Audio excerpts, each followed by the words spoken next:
Okay, PDF കാണുന്നുണ്ടല്ലോ. Right. അമെൻമെന്റ് of the constitution. ഇന്ന് യഥാർത്ഥത്തില് നമ്മൾ ക്ലാസ് എടുക്കേണ്ട ആവശ്യമൊന്നുമില്ല. ലക്ഷ്മികാന്തിലൊക്കെ 2-3 പേജ് മാത്രമേ ഈ അമെൻമെന്റ് ഓഫ് ദ കോൺസ്റ്റിറ്റ്യൂഷൻ ആണെങ്കിലും ബേസിക് സ്ട്രക്ചർ ആണെങ്കിലും. സിറ്റിസൺഷിപ്പ്, PSC അങ്ങനെ ചോദ്യങ്ങൾ ചോദിക്കാത്ത ഒരു ഏരിയയാണ് സിറ്റിസൺഷിപ്പ്. പക്ഷെ പഠിക്കാനാണെങ്കിൽ ഒരുപാട് ഉണ്ട് താനും. സോ നമ്മുടെ എക്സാം പെർസ്പെക്റ്റീവിലാണ് നമ്മുടെ ക്ലാസ്സസ്, അറിയാലോ നിങ്ങൾക്ക്. സോ ലക്ഷ്മികാന്ത് വായിച്ചതിന് ശേഷം മാത്രം ഇങ്ങോട്ടേക്ക് വരിക. അതാകുമ്പോൾ കുറച്ചുകൂടി എഫക്റ്റീവ് ആയിട്ട് നിങ്ങൾക്ക് പഠിക്കാൻ പറ്റും.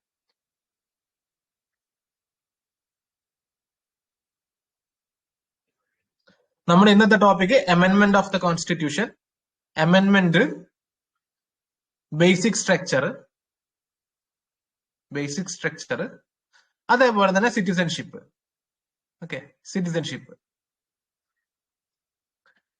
സോ നമുക്ക് സ്റ്റാർട്ട് ചെയ്യാം. ബാക്കിയുള്ളവരെ റെക്കോർഡിങ്സ് കാണട്ടെ, നമുക്ക് ലൈവിലേക്ക് കിടക്കാം. അമെൻമെന്റ് ഓഫ് ദ ഇന്ത്യൻ കോൺസ്റ്റിറ്റ്യൂഷൻ, ഭേദഗതി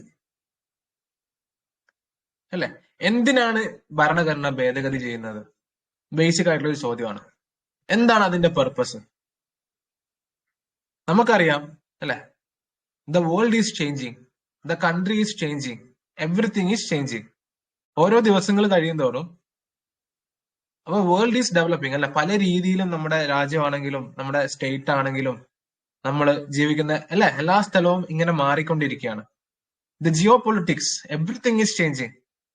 betterment of already implemented law. Yes അല്ലെ. ഒരു 100 വർഷം മുമ്പ് ജീവിച്ച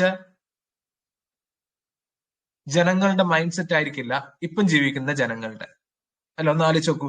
ഈ 100 വർഷം ജീവിച്ച ജനങ്ങളുടെ മൈൻഡ് സെറ്റ് ആയിരിക്കില്ല 200 വർഷം മുമ്പ് ജീവിച്ച ജനങ്ങളുടെ mind set. So there is A change അല്ലെ. മാറ്റങ്ങൾ എല്ലാത്തിനും എപ്പോഴും ഉണ്ട്.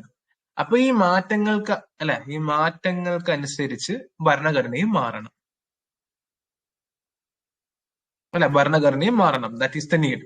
അപ്പൊ അതാണ് സിമ്പിൾ ആയിട്ടുള്ള കാര്യമാണ്, ബേസിക് ആയിട്ടുള്ള കാര്യമാണ് അമെൻമെന്റ് അല്ലെ. To change the socio political adapting, to changing the adaption of socio political economic condition അല്ലെ. എന്തെങ്കിലും തെറ്റുകൾ ഉണ്ടെങ്കിൽ, എന്തെങ്കിലും പ്രശ്നങ്ങളൊക്കെ ഉണ്ടെങ്കിൽ സോൾവ് ചെയ്യുക, അങ്ങനെയുള്ള ഒരുപാട് കാര്യങ്ങൾ. The constitution provides a detailed procedure for its അമെൻമെന്റ്, ഭേദഗതി, under the Article 368 to ensure it remains adaptable to changing time while maintaining its basic structure. അല്ലെ. അതെ, നമ്മുടെ ഭരണഘടന എങ്ങനെ ഭേദഗതി ചെയ്യാം അല്ലെ, പാർലമെന്റിന് ഏതൊക്കെ രീതിയിൽ ചെയ്യാം. അതിലും ഈ പറഞ്ഞ പോലെ ജുഡീഷ്യറിയുടെ ഒരു ഇന്റർവെൻഷൻ വരുന്നു, കേശവാനന്ദ ഭാരതീയ കേസിൽ വരുന്ന ഒരു ബേസിക് സ്ട്രക്ചർ അല്ലെ. ഇതൊക്കെ നമുക്ക് കണക്ട് ചെയ്യാം അല്ലെ. ഈ ബേസിക് സ്ട്രക്ചർ ഒന്നും ഇല്ലെങ്കിൽ ഈ ഭരണഘടന മൊത്തം തന്നെ അല്ലെ വരുന്ന ഗവൺമെന്റുകൾ മാറ്റി മറിച്ചേക്കാം. സോ സുപ്രീം കോടതി കറക്റ്റ് ആയിട്ട് ഒരു കാര്യം പറഞ്ഞു അല്ലെ, അമെൻഡ് ചെയ്യാം നിങ്ങൾക്ക്, പക്ഷെ ഇങ്ങനെ മാത്രമേ അമെൻഡ് ചെയ്യാൻ സാധിക്കുള്ളൂ. അതാണ് ബേസിക് സ്ട്രക്ചർ. ഇത്രയേ ഉള്ളൂ. സോ നമുക്ക് എക്സാം പെർസ്പെക്ടീവിൽ കാര്യം നോക്കാം അല്ലെ. വൈ കോൺസ്റ്റിറ്റ്യൂഷണൽ അമെൻമെന്റ് ഈസ് നീഡഡ്?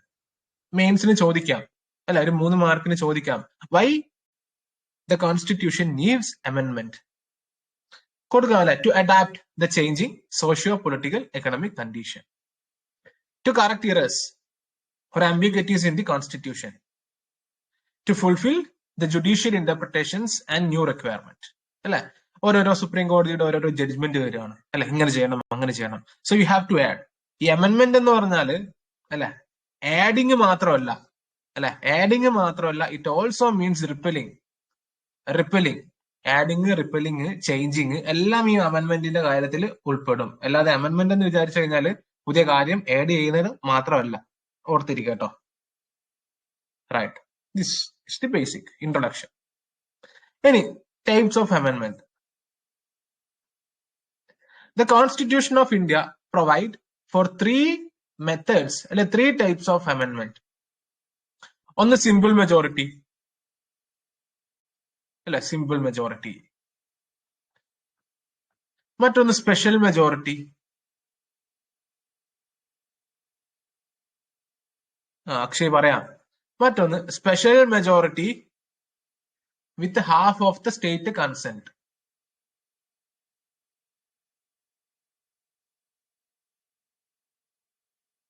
ബട്ട് ഇതിൽ 2ഉം 3ഉം മാത്രമേ it will come under the article 368. ഇതിലെ സിമ്പിൾ മെജോറിറ്റി നമുക്കൊരു ഭരണഘടനാ ഭേദഗതിയായി കൺസിഡർ ചെയ്യാൻ സാധിക്കില്ല. ബിക്കോസ് അത് ഈ പറഞ്ഞ പോലെ ഒരു എക്സിക്യൂട്ടീവ് ഡിസിഷൻ ഒക്കെ ചെയ്യുന്ന പോലെ ഒരു സിമ്പിൾ ആണ്. അതുകൊണ്ട് തന്നെ അമെൻമെന്റ് by simple majority is outside the purview of article 368. Article 368 എന്താണ്? അമെൻമെന്റ് ഓഫ് ദി കോൺസ്റ്റിറ്റ്യൂഷൻ അല്ലെ, ആർട്ടിക്കിൾ 368. അപ്പോ സിമ്പിൾ മെജോറിറ്റി ഈ പറഞ്ഞ രീതിയിൽ ആർട്ടിക്കിൾ 368 ഉൾപ്പെടില്ല. ജസ്റ്റ് ഒന്ന് ഓർത്തിരിക്കുക.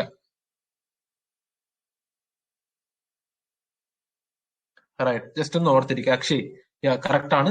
ആർട്ടിക്കിൾ 368 PSC ചോദിക്കും. ആർട്ടിക്കിൾ 368 സിമ്പിൾ മെജോറിറ്റി ഉൾപ്പെടുന്നില്ല. ഓക്കെ, ദെൻ സ്പെഷ്യൽ മെജോറിറ്റിയും special majority with half of the state consent. ഇതിൽ സ്റ്റേറ്റ് കൺസെന്റ് നമുക്ക് സിമ്പിൾ മെജോറിറ്റിയുടെ ആവശ്യം മതി. ഓക്കെ, അപ്പൊ ഓരോ പ്രൊവിഷൻ അല്ല, ഓരോ കാര്യങ്ങൾ അമെൻഡ് ചെയ്യുന്നതിന് കറക്റ്റ് ആയിട്ടുള്ള നിയമങ്ങളുണ്ട്. അതിന് കറക്റ്റ് ആയിട്ടുള്ള ഈ രീതിയിലല്ല, സിമ്പിൾ മെജോറിറ്റിയിൽ കുറെ കാര്യങ്ങൾ നമുക്ക് അമെൻഡ് ചെയ്യാം. സ്പെഷ്യൽ മെജോറിറ്റിയിൽ ഭരണഘടനയിലുള്ള കുറച്ച് കാര്യങ്ങൾ നമുക്ക് അമെൻഡ് ചെയ്യാം. സ്പെഷ്യൽ മെജോറിറ്റി അല്ല, ഈ ഫെഡറൽ സ്ട്രക്ചറിനും ഈ പറഞ്ഞ പോലെ മൊത്തത്തിലൊക്കെ ഒരു മാറ്റം വരുന്ന സമയത്ത് നമുക്ക് എന്ത് ചെയ്യാം? ഹാഫ് ഓഫ് ദ സ്റ്റേറ്റ് കൺസെന്റിന്റെ സമ്മതത്തോടു കൂടി സ്പെഷ്യൽ മെജോറിറ്റി കൊണ്ടുവരാം. ഓക്കെ, സോ ജസ്റ്റ് ഓർത്തിരിക്കുക.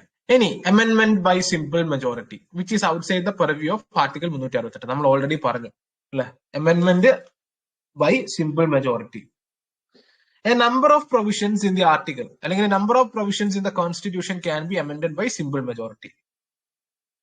Shahala Farsana sir, KS medium of examination English കൊടുക്കുന്നതല്ലേ ബെറ്റർ? ഇംഗ്ലീഷ് കൊടുക്കുന്നതാണ് ബെറ്റർ. ഓക്കെ, അത് ഓൾറെഡി ഷഹല ഞാൻ ഡിസ്കസ് ചെയ്തതാണ് ഫൗണ്ടേഷൻ ക്ലാസ്സിലൊക്കെ. ഇംഗ്ലീഷ് തന്നെയാണ് ഏറ്റവും ബെറ്റർ മീഡിയം ഓഫ് എക്സാമിനേഷൻ. ഈ പറഞ്ഞിട്ടുള്ള ലിമിറ്റഡ് ടൈമിലും സ്പേസിലൊക്കെ നമുക്ക് ഇംഗ്ലീഷ് തന്നെയാണ് നല്ലത്. ഇംഗ്ലീഷ് ഒട്ടും പറ്റാത്തവര് മാത്രം മലയാളത്തിലേക്ക് ആൻസർ റൈറ്റ് ചെയ്യുക. ഈ ആൻസർ റൈറ്റ് ചെയ്യുന്ന കാര്യമല്ല ഷഹല ഫർസാന പറയുന്നത് അല്ലേ. So I always prefer to write answers in English. ഇംഗ്ലീഷിലാകുമ്പോൾ ഈ തന്നിരിക്കുന്ന 3 മാർക്കിന് 5 ഈ പറഞ്ഞ പോലെ ലിമിറ്റഡ് ആയിട്ടുള്ള ടൈമിനൊക്കെ നമുക്ക് പോയിന്റുകളൊക്കെ ഒരുപാട് പോയിന്റുകൾ ചേർത്ത് എഴുതാൻ പറ്റും ഇംഗ്ലീഷ്. മലയാളത്തിൽ നിന്നാകുമ്പോൾ അത് പോസിബിൾ അല്ല, ലിമിറ്റേഷൻസ് ഉണ്ട്. അതുകൊണ്ട് ഇംഗ്ലീഷ് യൂസ് ചെയ്യുന്നതായിരിക്കും നല്ലത്. Amendment by simple majority. Number of provisions in the constitution can be amended by a simple majority. Simple majority of parliament, more than 50% of the members present and voting. ആ സമയത്ത് എത്ര members ഉണ്ടോ അതിന്റെ 50%, അതാണ് simple majority അല്ലെ. ഇത് ordinary executive action ആയിട്ടൊക്കെ കാണാൻ പറ്റും. അതായത് which is outside the purview of article 368. Article 368 ഉള്ളിൽ ഇത് ഉൾപ്പെടില്ല, ഓർത്തിരിക്കുക. Okay, simple majority, more than 50% members present and voting അല്ല. ഈ പറഞ്ഞ രീതിയിൽ നമുക്ക് കുറച്ച് കാര്യങ്ങൾ ഭരണഘടനയിൽ അമെൻഡ് ചെയ്യാൻ സാധിക്കും. Creation of new States. Okay, നിങ്ങൾ ലക്ഷ്മികാന്തിൽ കറക്റ്റ് ആയിട്ട് കൊടുത്തിട്ടുണ്ട് എന്തൊക്കെ കാര്യങ്ങളാണെന്ന്. ഞാൻ ഇവിടെ കുറച്ച് കാര്യങ്ങൾ മാത്രമേ കൊടുത്തിട്ടുള്ളൂ. Because by simple majority of parliament എന്നുള്ള ഹെഡിങ്ങിൽ അല്ലെ, അമെൻമെന്റ് ഓഫ് ദ കോൺസ്റ്റിറ്റ്യൂഷൻ ആകെ 2 പേജേ ഉള്ളൂ ലക്ഷ്മികാന്തിൽ. അതിൽ ഏറ്റവും ഇമ്പോർട്ടന്റ് ആയിട്ടുള്ള ഒരു ഭാഗമാണ് ഏതൊക്കെ കാര്യങ്ങൾ നമുക്ക് ഏതൊക്കെ രീതിയിൽ അമെൻഡ് ചെയ്യും. Creation of new states, changes in the citizenship, article 11 അല്ലെ. Changes in the citizenship simple മെജോറിറ്റിയിൽ മാറ്റം വരുത്താം. Abolition or creation of legislative council, salaries and allowances. ഇതിന് പുറമെ ഒരുപാട് കാര്യങ്ങളുണ്ട്. സെക്കൻഡ് ഷെഡ്യൂൾ ഇത് നിങ്ങൾ ആഡ് ചെയ്യണം കേട്ടോ. ഇത് പെർപ്പസ്ഫുള്ളി ഞാനിവിടെ ഒഴിച്ചു വെച്ചതാണ്.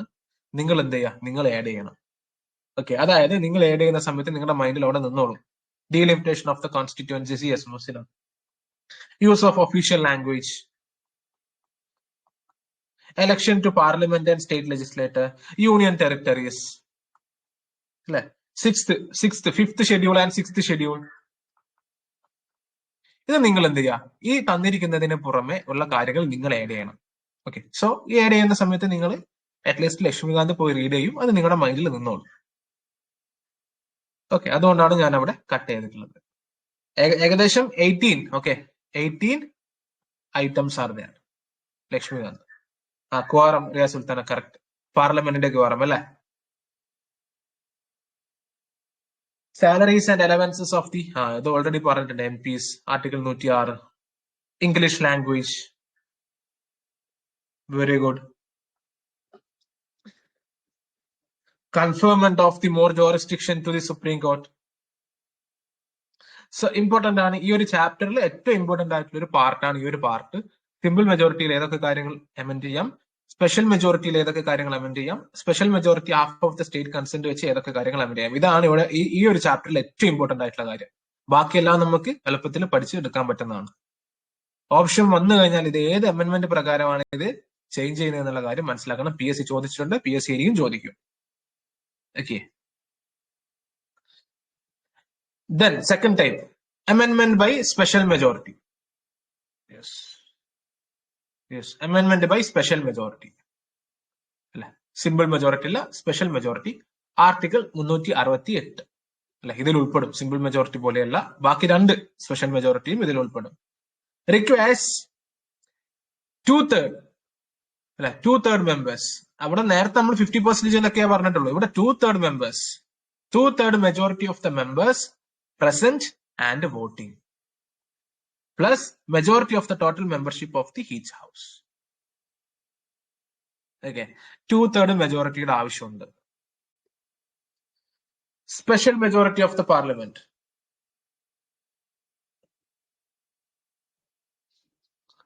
Two-third majority എന്നുള്ള കാര്യം ഓർത്തിരിക്കുക. 2/3 majority, a majority of total membership of each house and a majority of 2/3 of the members of each house. അല്ല, ഈച്ച് ഹൗസ്, രണ്ട് ഹൗസും വേണം. ഈ ലോക്സഭ മാത്രമല്ല, രാജ്യസഭയിലും പാസ്സാക്കണം. അതൊക്കെ ബേസിക് ആയിട്ടുള്ള കാര്യമാണ്, നിങ്ങൾക്ക് അറിയാമെന്ന് ഞാൻ വിചാരിക്കുന്നു. അല്ലെ, ലോക്സഭയിൽ പാസ്സായി പിന്നീട് രാജ്യസഭയിൽ പോയി അല്ലെ, അല്ലെങ്കിൽ രാജ്യസഭയിൽ പാസ്സായി ഇവിടുന്ന് ലോക്സഭയിലേക്ക് വന്നു കഴിഞ്ഞാൽ രണ്ട് ഹൗസിലും 2/3 സ്പെഷ്യൽ മെജോറിറ്റിയിൽ പാസ്സാണ്. Majority of 2/3 of the members of each house present and voting. ഇവിടെ ടോട്ടൽ മെമ്പർഷിപ്പ് എന്ന് ഉദ്ദേശിക്കുന്നത് എന്താണ്? അല്ല, ടോട്ടൽ മെമ്പർഷിപ്പ് എന്ന് ഉദ്ദേശിക്കുന്നത് എന്താണ്? The total number of members comprising the house irrespective of the fact whether they are vacancies or absentees. അല്ലെ, total membership എന്ന് ഉദ്ദേശിക്കുന്നത് ടോട്ടൽ നമ്പർ ഓഫ് പേഴ്സൺ, ശ്രദ്ധിക്കണം കേട്ടോ, ടോട്ടൽ നമ്പർ ഓഫ് പേഴ്സൺ അല്ല, അല്ലെങ്കിൽ total number of members. Person എന്ന് പറയില്ല, members എന്നല്ല പറയാ. Members comprising the house irrespective of the vacancies. അല്ല, ഇറസ്പെക്റ്റീവ് ഓഫ് ദ വാക്കൻസീസ് അവര് ആബ്സെന്റീസ്. ആബ്സെന്റ് ആയാലും വേക്കന്റ് ആയാലും ഈ പറഞ്ഞ സംഖ്യ ഉണ്ടാവണം. അല്ലെ, 2/3 ഉണ്ടാവണം. അതുകൊണ്ടാണ് സ്പെഷ്യൽ മെജോറിറ്റിയിലൊക്കെ ഒരു കാര്യം പാസ്സാവണമെങ്കിൽ കുറച്ച് ബുദ്ധിമുട്ടാണ്. അല്ലെ, മൃഗീയ ഭൂരിപക്ഷം ഉണ്ടെങ്കിൽ സിമ്പിൾ ആയിട്ട് പാസ്സാവും, ഇല്ലെങ്കിൽ കുറച്ച് ബുദ്ധിമുട്ടാണ്. ദെൻ ഇത് മനസ്സിലായല്ലേ? ഇവിടെ ശ്രദ്ധിക്കുക, 2/3 മെമ്പേഴ്സ് പ്രസന്റ് ആൻഡ് വോട്ടിംഗ്. ഇവിടെ ടോട്ടൽ മെമ്പർ എന്ന് ഉദ്ദേശിക്കുന്നത് വരാത്തവരും ആബ്സെന്റീസിനെയും കൂട്ടാതെയല്ല, ബാക്കി അല്ലാതെ 2/3 മെമ്പർഷിപ്പ് ഉണ്ടാവണം. ജസ്റ്റ് ഓർത്തിരിക്കുക, 2/3. Most constitutional provisions are amended on this way. Examples: fundamental right, DPSP, federal provisions.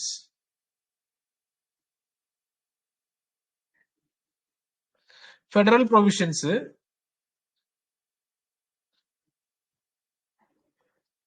Special മെജോറിറ്റിയിൽ വരില്ല. അത് special majority with half of the state ഇതാണ് വരിക. ഓക്കെ, ജസ്റ്റ് ഓർത്തിരിക്കുക. ഫണ്ടമെന്റൽ റൈറ്റ്, DPSP ആൻഡ് മൂന്നാമത്തെ പോയിന്റ് ശ്രദ്ധിക്കണേ, ഇത് ജസ്റ്റ് ഒന്ന് ഇറൈസ് ചെയ്യണേ, ടൈപ്പിംഗിൽ വന്ന മിസ്റ്റേക്ക് ആണ്. തേർഡ് പോയിന്റ് അല്ലെ, all other provisions not included in 1 and 3 അല്ലെ, മേളിൽ പറയാത്തയും താഴെ പറയാത്തയും കാര്യങ്ങൾ, ഫസ്റ്റ് ആൻഡ് തേർഡ് കാറ്റഗറീസിൽ ഉൾപ്പെടാത്ത ബാക്കി എല്ലാ കാര്യങ്ങളും സെക്കൻഡ് അമെന്റ്മെന്റിലായിരിക്കും ഉൾപ്പെടുക. Fundamental right, DPSP, fundamental right, DPSP. ബാക്കി മൂന്നാമത്തെ point all other provisions not covered in the type 1 and type 3. Okay, simple ആണ്, വളരെ ഈസിയാണ്. രണ്ട് കാര്യങ്ങൾ മാത്രം ഓർത്തിരുന്നാൽ മതി, ഫണ്ടമെന്റൽ റൈറ്റും DPSP. പിന്നെ ഈ ടൈപ്പ് 1ലും ടൈപ്പ് 3ലും ഉൾപ്പെടാത്ത അമെന്റ്മെന്റുകൾ മാത്രം. ഇത്രയും ഓർത്തിരിക്കണ്ട, വേറൊന്നും ഓർത്തിരിക്കണ്ട, സിമ്പിൾ ആണ്. സ്പെഷ്യൽ മെജോറിറ്റി ആർട്ടിക്കിൾ 368 വരികയാണ്, 2/3 ആണ്, സിമ്പിൾ അല്ലെ. ടൈപ്പ് 1ഉം ടൈപ്പ് 3യിലും പോലെ ഒരുപാട് കാറ്റഗറീസ് ഇല്ല, ഇത്രയേ ഉള്ളൂ. അടുത്ത ടൈപ്പ് 1 ആൻഡ് ടൈപ്പ് 3 മൂർച്ചന. ടൈപ്പ് 1 ഇതാ, ടൈപ്പ് 1 അമെൻമെന്റ് by simple majority, type 1. Type 2 നമ്മളിപ്പം പറഞ്ഞത്, ടൈപ്പ് 2 അമെൻമെന്റ് ബൈ സ്പെഷ്യൽ മെജോറിറ്റി. ടൈപ്പ് 3 ഇനി പറയാൻ പോകുന്നത് സിമ്പിൾ, ഡോണ്ട് ബി കോംപ്ലിക്കേറ്റഡ്. അടുത്ത ടൈപ്പ് 3 അല്ലെ, ഇതാണ് ടൈപ്പ് 3. അമെൻമെന്റ് ബൈ സ്പെഷ്യൽ മെജോറിറ്റി നമ്മൾ മുകളിൽ പറഞ്ഞിട്ടുള്ള അതേ കാര്യം തന്നെ, സ്പെഷ്യൽ മെജോറിറ്റി പക്ഷേ plus rectification by half of the state consent അല്ലെ, half of the state consent. പകുതി സംസ്ഥാനങ്ങളുടെ സമ്മതം വേണം അല്ലെ, പകുതി സംസ്ഥാനങ്ങളുടെ സമ്മതം വേണം. നിങ്ങളോട് ഞാൻ ചോദിക്കുകയാണ്, special majority half of the state consent, ഇപ്പൊ സ്റ്റേറ്റ് ലെജിസ്ലേറ്ററിലേക്ക് ഒരു അമെൻമെന്റ് പ്രൊസീജിയർ കൊടുത്തു കഴിഞ്ഞാൽ അവിടെ ടൈം ലിമിറ്റ് ഉണ്ടോ ഇല്ലയോ? സംസ്ഥാന സർക്കാരുകൾ ഇത്ര സമയത്തിനുള്ളിൽ ഈ പറഞ്ഞ തീരുമാനം എടുക്കണോ ഇല്ലയോ? എന്താണ്, yes or no? Time limit ഉണ്ടോ ഇല്ലയോ? നോ, ടൈം ലിമിറ്റ് ഇല്ല. Yes, very good Akshay, Mosina, കാര്യത്തിലല്ല, ഒരു ടൈം ലിമിറ്റ് ഇല്ല. There is no time limit. അതേപോലെ തന്നെ കുറച്ച് കാര്യങ്ങളുണ്ട്. എല്ലാ സംസ്ഥാനങ്ങളും ഒന്നും റെക്ടിഫിക്കേഷൻ ചെയ്യേണ്ട കാര്യമില്ല, പാസ്സാക്കേണ്ട കാര്യമില്ല. ഇത് എപ്പോഴാണോ പകുതി സംസ്ഥാനങ്ങൾ പാസ്സാക്കി കഴിയുന്നത്, ഹാഫ് അല്ലെ, ആ സമയം മുതൽ ഇത് നിയമമായി. നിയമം എന്നല്ല, അത് പ്രസിഡന്റ് അടുത്ത് പോയി പ്രസിഡന്റ് അസെന്റ് ചെയ്താൽ നിയമമായി അല്ലെ, അല്ലെങ്കിൽ പാസ്സായി. അല്ലാതെ എല്ലാ സംസ്ഥാനങ്ങളും ഈ പറഞ്ഞ രീതിയിൽ പാസ്സാക്കേണ്ട കാര്യം ആവശ്യമൊന്നുമില്ല. Half of the state consent പാസ്സാക്കിയാൽ മതി. ജസ്റ്റ് ഒന്ന് ഓർത്തിരിക്കുക, there is no need for all the state to pass അല്ലെ. ഇതിൽ 1, 2, 3, 4, 5 സംസ്ഥാനങ്ങൾ തീരുമാനം എടുത്തിട്ടില്ലെങ്കിലും അത് ഇതിനെ ബാധിക്കാൻ പോകുന്നില്ല അല്ലെ. This is the reason why എന്താണ് അല്ലെ, യൂണിയനിൽ ഭരിക്കുന്ന ഗവൺമെന്റിന് അല്ലെ, എന്തുകൊണ്ടാണ് സ്റ്റേറ്റിലേക്ക് ഇവരുടെ ഈ പറഞ്ഞ രീതിയിൽ അല്ലെ ഭരണം വേണമെന്ന് ആഗ്രഹിക്കുന്നതിന്റെ ഏറ്റവും വലിയൊരു റീസൺ ആണ് ഈ ഒരു റീസൺ. സെൻട്രൽ മാത്രം നിയമം അല്ലെ ഭരണം കിട്ടിയിട്ട് കാര്യമില്ല, മസ്റ്റ് ഹാവ് 15 അല്ലെ, ഈ പകുതിയുള്ള സംസ്ഥാനങ്ങളുടെ മുകളിൽ ഭരണം കിട്ടിക്കഴിഞ്ഞാലേ അല്ലെ ഈ പറഞ്ഞ രീതിയിൽ അമെൻമെന്റും കാര്യങ്ങളൊക്കെ നടക്കും. ജസ്റ്റ് ഒന്ന് ഓർത്തിരിക്കുക, ഞാൻ പറഞ്ഞു എന്നേ ഉള്ളൂ, നത്തിങ് എൽസ്. സോ അമെൻമെന്റ് by special majority plus half of the state consent. അതും ഈ സ്റ്റേറ്റ് കൺസെന്റ് സിമ്പിൾ മെജോറിറ്റിയിൽ പാസ്സാക്കിയാൽ മതി കേട്ടോ, സിമ്പിൾ മെജോറിറ്റിയിൽ പാസ്സാക്കിയാൽ മതി. അതും കൂടി ജസ്റ്റ് ഒന്ന് ഓർത്തിരിക്കുക, സിമ്പിൾ മെജോറിറ്റി. മറ്റേ പാർലമെന്റ് പാസ്സാക്കുന്ന പോലെ സ്പെഷ്യൽ മെജോറിറ്റിയുടെ ആവശ്യമില്ല, സിമ്പിൾ മെജോറിറ്റിയിൽ ഹാഫ് ഓഫ് ദ സ്റ്റേറ്റ് പാസ്സാക്കിയാൽ മതി. സ്പെഷ്യൽ മെജോറിറ്റി നമ്മൾ ഓൾറെഡി ഡിസ്കസ് ചെയ്ത മുകളിലല്ല, 2/3 മെമ്പേഴ്സ് പ്രസന്റ് ആൻഡ് വോട്ടിംഗ്. അതിൽ ടോട്ടൽ മെമ്പർഷിപ്പ് എന്ന് പറയുന്നത് excluding absentees. Rectification by at least half of the state, 50% of the state legislator. Applies to federal provisions അല്ലെ, federal provisions. Federal സ്ട്രക്ചറിലൊക്കെ മാറ്റങ്ങൾ വരുന്നത് ഇവിടെ നിന്നാണ്. GST ഏത് അമെൻമെന്റ് ആണ്? GST ഏത് അമെൻമെന്റ് ആണ്?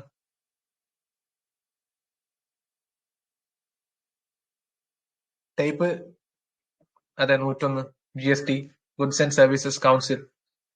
തേർഡ് ആണ് റിയാ സുൽത്താന. യെസ്, GST ഒക്കെ ഈ ഭാഗത്ത് വരും കേട്ടോ, because it affects the federal structure അല്ലേ.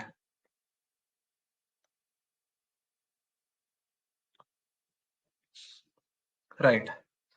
സോ ഇവിടെയും കുറച്ച് കാര്യങ്ങളുണ്ടല്ലേ ഈ പറഞ്ഞിട്ടുള്ള രീതിയിൽ.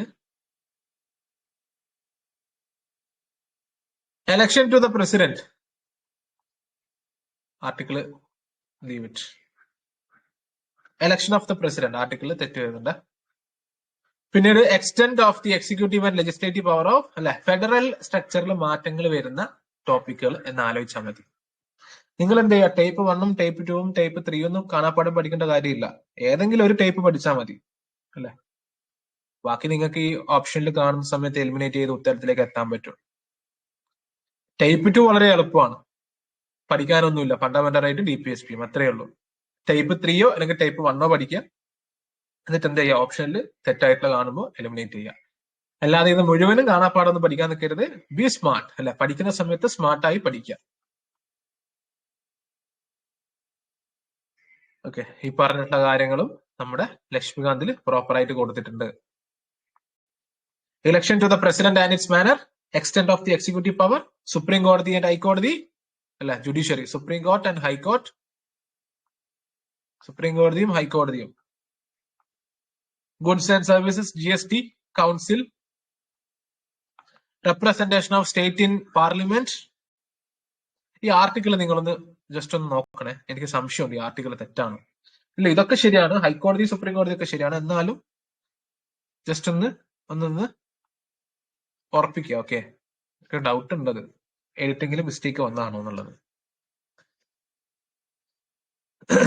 സോ ജസ്റ്റ് ഓർത്തിരിക്കുക, സുപ്രീം കോടതി ഹൈക്കോടതി ടൈപ്പ് 3 വരുന്നതാണ്. പക്ഷേ more jurisdiction of the supreme കോടതി ടൈപ്പ് 2 വരുന്നത്. ടൈപ്പ് 2 അമെന്റ്മെന്റ് ആണ്, സ്പെഷ്യൽ മെജോറിറ്റി. അങ്ങോട്ടും ഇങ്ങോട്ടും മാറിപ്പോകാൻ പാടില്ല.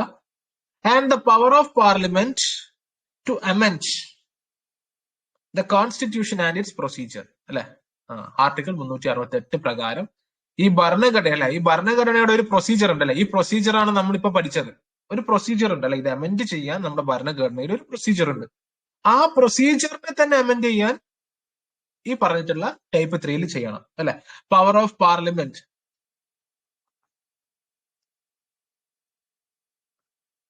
To amend the constitution and its procedure. PYQ ആണ് കേട്ടോ, PSC ചോദിച്ചിട്ടുണ്ട്. The constitution and its procedure comes under the type 3. Type 3 വരിക അല്ലെ. ഹാഫ് ഓഫ് ദ സ്റ്റേറ്റ് കൺസെന്റിന്റെ ആവശ്യം കൂടിയുണ്ട്. സോ ഇതാണ് നിങ്ങൾ, ഇത്രയേ ഉള്ളൂ നമ്മുടെ ഈ അമെന്റ്മെന്റ് ഓഫ് ദ കോൺസ്റ്റിറ്റ്യൂഷൻ എന്നുള്ള ടോപ്പിക്കിൽ നമുക്ക് പഠിക്കാൻ. And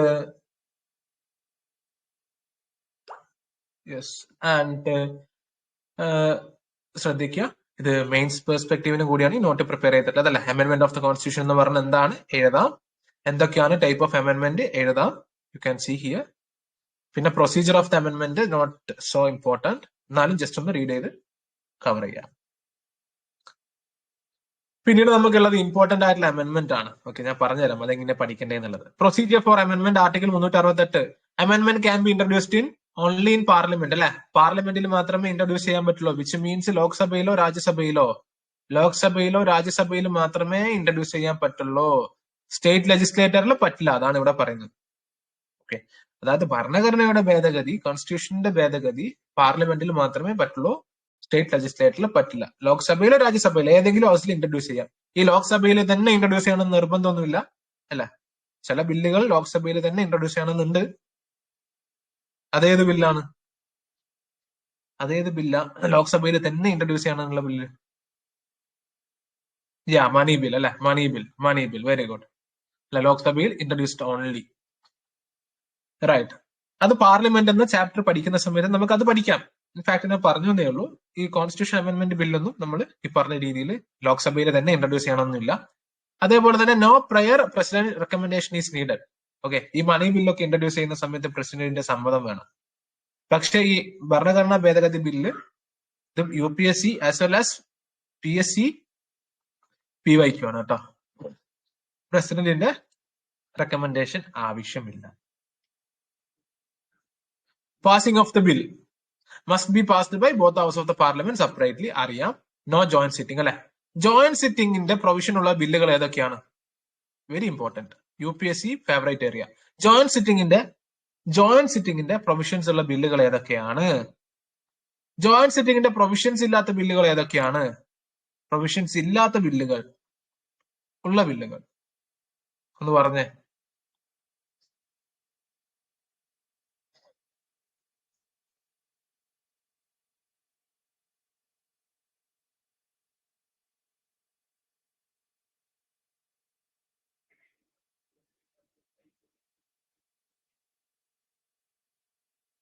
joint sitting constitution related.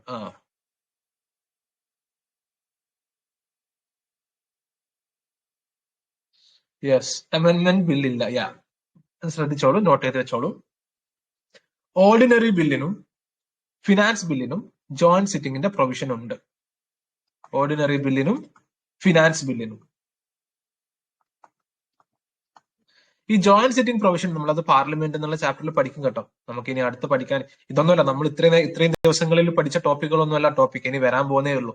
യഥാർത്ഥ പൊളിറ്റി ടോപ്പിക്കിലേക്ക് നമ്മൾ അടുത്ത ക്ലാസ് മുതൽ കിടക്കാൻ പോകുന്നേ ഉള്ളൂ. Parliament, council of the ministers, committees അല്ലെ. ഇത്രയും ദിവസം നമ്മൾ പഠിച്ചത് ഒരു തുടക്കം മാത്രമാണ്, ജസ്റ്റ് ബേസിക് ആയിട്ടുള്ള കാര്യങ്ങൾ മാത്രമാണ്. ആക്ച്വലി ഇതിന്റെ ഒന്നും ക്ലാസിന്റെ ആവശ്യമില്ല, നിങ്ങൾക്ക് തന്നെ റീഡ് ചെയ്ത് മനസ്സിലാക്കാൻ പറ്റുന്നേ ഉള്ളൂ. ബട്ട് അടുത്ത ക്ലാസ് മുതൽ നമ്മൾ വലിയ ചാപ്റ്ററിലേക്ക് കിടക്കാണ്. എന്നിരുന്നാലും ജോയിന്റ് സിറ്റിംഗിന്റെ പ്രൊവിഷൻ എന്ന് പറഞ്ഞാൽ ബില്ലുകൾ പാസ്സാവാതിരിക്കുന്ന സമയത്ത് അല്ലെങ്കിൽ ലോക്സഭയോ അല്ലെങ്കിൽ ഡെഡ് ലോക്ക് സംഭവിക്കും അല്ലെ. ചില സാഹചര്യങ്ങളിൽ ഡെഡ് ലോക്ക് സംഭവിക്കും. ഒന്നുകിൽ രാജ്യസഭ ബില്ല് പാസ്സാക്കൂല, അല്ലെങ്കിൽ ലോക്സഭ ബില്ല് പാസ്സാക്കൂല. അങ്ങനെയുള്ള സാഹചര്യങ്ങളിൽ വരുന്ന സമയത്ത് ജോയിന്റ് സിറ്റിംഗിന്റെ പ്രൊവിഷൻസ് ഉണ്ട്. അങ്ങനെ ജോയിന്റ് സിറ്റിംഗിന്റെ പ്രൊവിഷൻസ് നൽകുന്ന ബില്ലുകളുണ്ട്, നൽകാത്ത ബില്ലുകളുണ്ട്. ഓക്കെ, ജോയിന്റ് സിറ്റിംഗിന്റെ പ്രൊവിഷൻസ് ഇല്ലാത്ത ബില്ലാണ് മണി ബിൽ. അതേപോലെ തന്നെ കോൺസ്റ്റിറ്റ്യൂഷണൽ അമെൻമെന്റ് ബിൽ, ജോയിന്റ് സിറ്റിംഗിന്റെ പ്രൊവിഷൻസ് ഇല്ല. എന്തുകൊണ്ടാണല്ലേ? മണി ബില്ലൊക്കെ രാജ്യസഭയ്ക്ക് വലിയ അധികാരമൊന്നുമില്ല അല്ലെ, കുറച്ച് 14 ദിവസമൊക്കെ പിടിച്ചു വെക്കാൻ പറ്റും, അപ്പുറത്തേക്ക് അതിന്റെ ഉള്ളിൽ തിരിച്ചയക്കണം. അല്ലെങ്കിൽ ലോക്സഭക്കാണ് ഇവിടെ സുപ്രീം പവർ ഉള്ളത് മണി ബില്ലിന്റെ കേസിൽ. ഓക്കെ, നമുക്ക് ഈ ഒരു ടോപ്പിക് പാർലമെന്റ് എന്നുള്ള ചാപ്റ്ററിൽ പഠിക്കാം. എന്നിരുന്നാലും ജസ്റ്റ് അറിഞ്ഞിരിക്കുക, ജോയിന്റ് സിറ്റിംഗിന്റെ പ്രൊവിഷൻസ് ഉണ്ട് ഓർഡിനറി ബില്ലും ഫിനാൻസ് ബില്ലും, ജോയിന്റ് സിറ്റിംഗിന്റെ പ്രൊവിഷൻസ് ഇല്ല മണി ബില്ലിനും കോൺസ്റ്റിറ്റ്യൂഷൻ അമെന്റ്മെന്റ് ബില്ലിനും. ജസ്റ്റ് ഓർത്തിരിക്കുക, എക്സാമിന് ചോദിക്കാൻ സാധ്യതയുണ്ട് അല്ല. പിന്നീട് റിക്വസ്റ്റ് സ്പെഷ്യൽ മെജോറിറ്റി, പ്രസിഡന്റിന്റെ അസന്റ് ആവശ്യമുണ്ട് അല്ലെ. പ്രസിഡന്റിന്റെ അസന്റും കാര്യങ്ങളൊക്കെ നമുക്ക് പ്രസിഡന്റ് എന്നുള്ള ടോപ്പിക്കിൽ പഠിക്കാനുണ്ട്. ബില്ലുകൾ വരുന്ന സമയത്ത് പ്രസിഡന്റ് എന്തൊക്കെ ചെയ്യാം അല്ലെ, സസ്പെൻസീവ് വീറ്റോ, ക്വാളിഫൈഡ് വീറ്റോ എന്നൊക്കെ പറഞ്ഞ, പോക്കറ്റ് വീറ്റോ എന്നൊക്കെ പറഞ്ഞ കുറച്ച് കാര്യങ്ങളുണ്ട്, നമുക്ക് പ്രസിഡന്റിന്റെ ടോപ്പിക്കിൽ പഠിക്കാം. ഇൻഫാക്ട് ജസ്റ്റ് ഒന്ന് മനസ്സിലാക്കുക, ഓക്കെ, ഒരു ബില്ല് പാസ് ചെയ്യുന്ന കുറച്ച് കാര്യങ്ങളുണ്ട്, first reading, second reading, third reading എന്നൊക്കെ പറഞ്ഞ കുറച്ച് കാര്യങ്ങളുണ്ട്, അതൊക്കെ നമുക്ക് പാർലമെന്റിൽ പഠിക്കാം. Okay, so there are some important constitutional amendment happened in our ഭരണഘടന. അപ്പൊ ഇതില് നിങ്ങൾ പഠിക്കുക അല്ലെ, ഫസ്റ്റ് അമെന്റ്മെന്റ് മുതൽ ഏകദേശം ഐ തിങ്ക് 100+ അമെന്റ്മെന്റുകൾ ഇതുവരെ നമ്മുടെ ഭരണഘടനയിൽ സംഭവിച്ചിട്ടുണ്ട്. And it is not easy. 100 ഭരണഘടന അല്ലെങ്കിൽ ഈ പറഞ്ഞ രീതിയിൽ നമ്മൾ ലക്ഷ്മികാന്തിലൊക്കെ ഫുൾ ഇങ്ങനെ കൊടുത്തിട്ടുണ്ട് അല്ലെ, എത്രയോ പേജസ് ഈ അമെന്റ്മെന്റ് എന്ന് പറഞ്ഞിട്ട് ഇങ്ങനെ കൊടുത്തിട്ടുണ്ട്. അപ്പൊ ഇത് മൊത്തം പഠിച്ചു പോകാന്ന് പറയുന്നത് ഇറ്റ് ഈസ് ഫോർ ബെനിഫിറ്റ് അല്ലെ. ഒരു മാർക്കിന് വേണ്ടിയിട്ട് if you are studying 40+ pages അല്ലെ, ഒരുപാട് പേജസ് ഉണ്ട്, 1 2 3 4 5 6 രണ്ട് സൈഡ് നോക്കുകയാണെങ്കിൽ അത് കോസ്റ്റ് ബെനിഫിറ്റ് വളരെ കുറവാണ് അല്ലെ. അപ്പൊ ഒരു മാർക്കിന് നിങ്ങൾ ഒരു 5 പേജ് പഠിക്കണമെങ്കിൽ you have to focus here അല്ലെ. ഇതിൽ ഫോക്കസ് ചെയ്യണം, പക്ഷെ ഇതിൽ ഫോക്കസ് ചെയ്തതിന് ശേഷം മാത്രം സബ്ജക്ട് പ്രയോറിറ്റൈസ് ചെയ്യണം. അപ്പൊ ഈ കോൺസ്റ്റിറ്റ്യൂഷണൽ അമെന്റ്മെന്റ് എന്ന് പറഞ്ഞിട്ട് വലിയ ടോപ്പിക് തന്നെ നമ്മുടെ ലക്ഷ്മികാന്തിലുണ്ട്. നിങ്ങൾ അത് പഠിക്കേണ്ട കാര്യമില്ല. എല്ലാം പഠിക്കേണ്ട കാര്യമില്ല, പക്ഷെ ചില കാര്യങ്ങൾ പഠിക്കണം. ഇമ്പോർട്ടന്റ് ആയിട്ടുള്ള ടോപ്പിക്കുകൾ ഉണ്ടല്ലോ, ചില അമെന്റ്മെന്റുകൾ ഉണ്ട്, PSC യുടെ ഫേവറേറ്റ് ഏരിയ ആണ്, അത് നിങ്ങൾ പഠിക്കണം. ഏതൊക്കെയെന്ന് പറഞ്ഞു കഴിഞ്ഞാൽ ഈ 44th amendment act, 42nd amendment act, നമ്മുടെ സിലബസിൽ പറഞ്ഞിട്ടുള്ള കുറച്ച് അമെന്റ്മെന്റുകൾ ഉണ്ട്. 61, 69, 101, അതേപോലെ തന്നെ കുറച്ച് അമെന്റ്മെന്റ് 73, 74, 86. യെസ് മൂസിന, PSC യുടെ ഫേവറേറ്റ് ആണ് 86th അമെന്റ്മെന്റ് ആക്ട് 2002. അപ്പൊ ഇങ്ങനെയുള്ള വളരെ ഇമ്പോർട്ടന്റ് ആയിട്ടുള്ള അമെന്റ്മെന്റുകൾ മാത്രം അല്ലെ, 97th അമെന്റ്മെന്റ് ആക്ട് 2011 കോപ്പറേറ്റീവ് സൊസൈറ്റീസിനെ ഇൻക്ലൂഡ് ചെയ്തത്, അങ്ങനെയുള്ള ഇമ്പോർട്ടന്റ് ആയിട്ടുള്ള അമെന്റ്മെന്റുകൾ മാത്രം പഠിച്ചിട്ട് പോകുക. ബാക്കി എക്സാമിന് 73rd 74th ഇയേഴ്സ്, ബാക്കി എക്സാമിന് നമ്മൾ പഠിക്കാത്ത ഒരു ഭരണഘടനാ ഭേദഗതിയാണ് വരുന്നതെങ്കിൽ നിങ്ങൾ പഠിച്ച ഒരു മെമ്മറി ലോജിക്കൽ യൂസ് ചെയ്തിട്ട് സോൾവ് ചെയ്യാൻ പറ്റുമോ നോക്കുക. മോസ്റ്റ് പ്രോബബിളി PSC ഒരിക്കലും നമ്മൾ ഈ പറഞ്ഞ രീതിയിലുള്ള ഈ പറഞ്ഞിട്ടുള്ള അമെന്റ്മെന്റുകളിൽ തന്നെയാണ് ക്വസ്റ്റ്യൻസ് ചോദിക്കുക. ഓക്കെ, ഏറ്റവും ഫേമസ് ആയിട്ടുള്ള അമെന്റ്മെന്റുകൾ ഉണ്ടല്ലോ, ഈ പറഞ്ഞ പോലെ 67, 68, ഇത് ഞാനൊരു ജസ്റ്റ് ഒരു റെഫറൻസിന് കൊടുത്തതേ ഉള്ളൂ കേട്ടോ, നിങ്ങൾ ലക്ഷ്മികാന്തിൽ തന്നെ ഉണ്ട്. അപ്പൊ മോസ്റ്റ് ഇമ്പോർട്ടന്റ് ആയിട്ടുള്ള അമെന്റ്മെന്റ് മാത്രം പഠിച്ച് പോകുക, അതാണ് ഇവിടെ നമുക്ക് ചെയ്യാൻ പറ്റുന്നത്. അല്ലെങ്കിൽ ഒരുപാട് പഠിക്കാനുണ്ട്, ഒരു 15 ദിവസം പഠിക്കാനുള്ള ടോപ്പിക് ഇവിടെ ഉണ്ട്, അങ്ങനെ നമ്മൾ പഠിച്ചിട്ട് കാര്യമില്ല ഒരു മാർക്കിന് വേണ്ടിയിട്ട്. Okay, so I think it's clear. പിന്നെ റീസെന്റ് ആയിട്ടുള്ള അമെന്റ്മെന്റുകൾ നോക്കുക അല്ല, ഒരു 4-5 വർഷം ബാക്കോട്ടേക്ക് 101, 102, 103 EVSന്റെ റിസർവേഷൻ, 105, 106, അങ്ങനെ റീസെന്റ് ആയിട്ടുള്ള അമെന്റ്മെന്റുകൾ കൂടി നോക്കുക. അവിടെ അത്രേ നിങ്ങൾ ഈ ഒരു ടോപ്പിക്കിൽ ചെയ്യേണ്ട കാര്യമുള്ളൂ. Otherwise it's a huge topic, cost benefit വളരെ കുറവാണ്. So I'm guiding you. I think it's clear.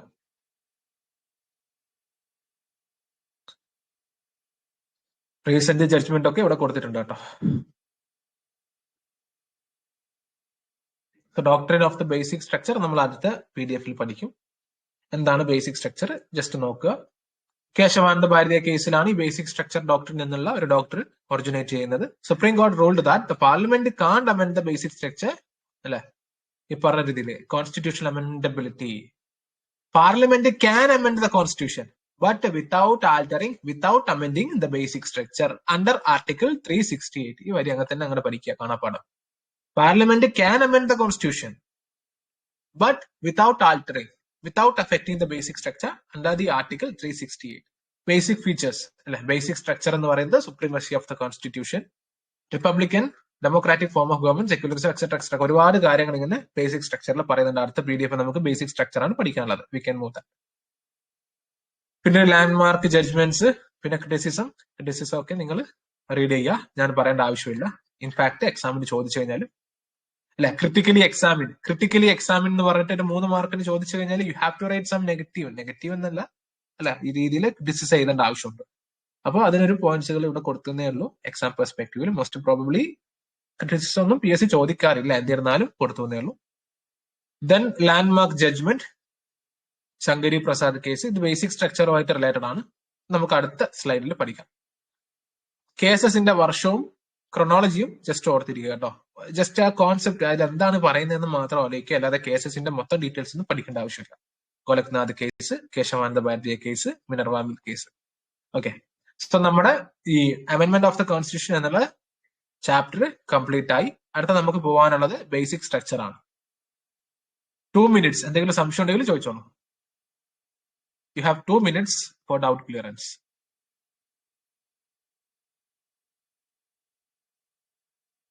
ഇനി മുതൽ നിങ്ങൾ എന്ത് ചെയ്യണം? ഇപ്പൊ നിങ്ങൾ എത്ര മണിക്കൂറാണ് പഠിക്കുന്നതെന്ന്? മൂസിന, റിയ സുൽത്താന, നസ്, ഇപ്പൊ നിങ്ങൾ എത്ര? ഗായത്രി, ഇപ്പൊ നിങ്ങൾ ഫോർ എക്സാമ്പിൾ, ഓക്കെ, എനിക്ക്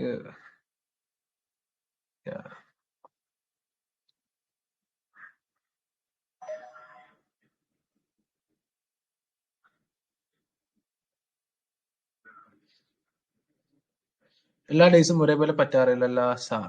യെസ്, അതെ മുസിന, നസ്. ഈ ലൈവ് കാണുന്നവരൊന്ന് എത്ര മണിക്കൂർ ഇപ്പൊ നിങ്ങൾ പഠിക്കുന്നുണ്ടെന്ന് പറഞ്ഞേ.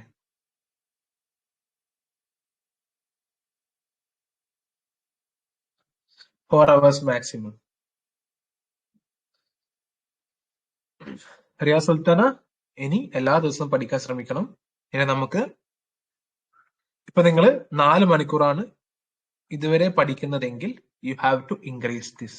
പതുക്കെ ഇൻക്രീസ് ചെയ്യേണ്ട സമയമായി. 2-3 hours ഓൺലി. ആദർശ് ഓൾറെഡി സർവീസസിൽ ഉള്ളതുകൊണ്ടാണ്. ഓക്കെ, ഇൻഫാക്ട് നിങ്ങളിപ്പോ പഠിക്കുന്ന അവേഴ്സ് 4 ആണെങ്കിൽ, അല്ലെങ്കിൽ നിങ്ങളിപ്പോ പഠിക്കുന്ന അവേഴ്സ് തലയിൽ നിൽക്കുന്നത് ബിഗിനർ ആയാണ്.